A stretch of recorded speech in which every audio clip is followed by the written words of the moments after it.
गुणसूत्र की खोज स्ट्रॉसबर्गर ने की थी और इसका नाम वॉल्डेयर ने दिया था।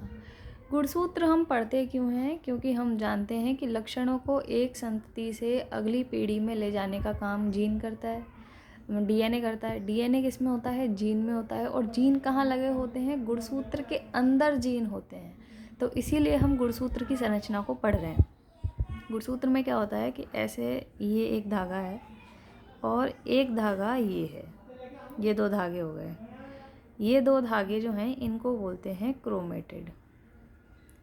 ये क्रोमेटिड आपस में एक जगह जुड़े हुए हैं। इस जगह को जुड़े हुए हैं तो इस जगह को क्या बोलेंगे हम? इस जगह को गुणसूत्र बिंदु कहते हैं, जहाँ से ये दोनों जुड़े हुए हैं,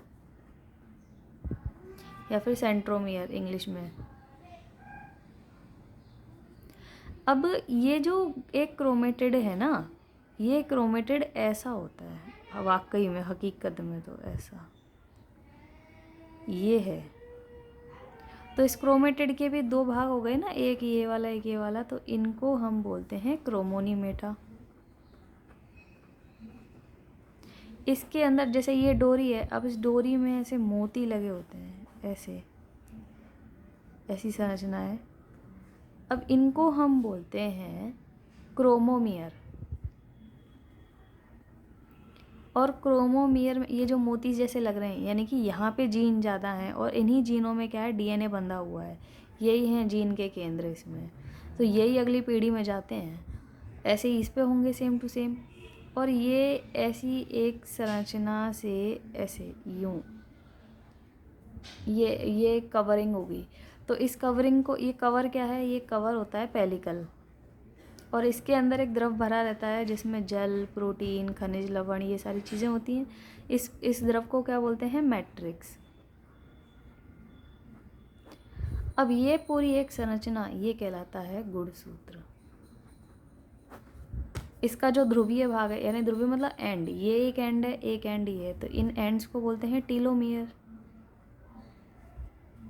और इसमें ये जो जगह है जहाँ गुणसूत्र बिंदु है, यहाँ यानी दोनों क्रोमेटिड मिल रहे हैं, इस जगह पे संकुचन हो गया इसकी संरचना में, पतली हो गई संरचना। इसको बोलते हैं प्राथमिक संकुचन केंद्र। ऐसे ही एक जगह और होगी जहाँ ये दोनों आगे जाके कहीं ना कहीं मिल रहे होंगे, मिलेंगे तो नहीं, मतलब पास पास आए हुए होंगे। उस जगह को बोलेंगे द्वितीय संकुचन केंद्र। और वहाँ पे केंद्रिका होती है ना, जो एक न्यूक्लियस में एक केंद्रिका होती है जिसमें आरएनए होता है, तो वो केंद्रिका वहाँ से जुड़ी होती है, द्वितीय संकुचन केंद्र से, गुणसूत्र के बाहर।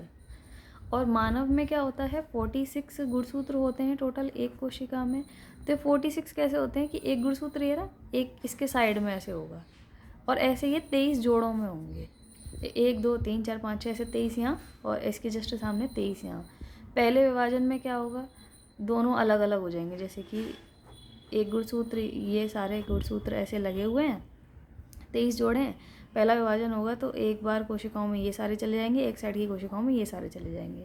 दूसरा विभाजन होगा तो क्या होगा कि ये दोनों आपस में खुल जाएंगे, ये दोनों क्रोमेटिड।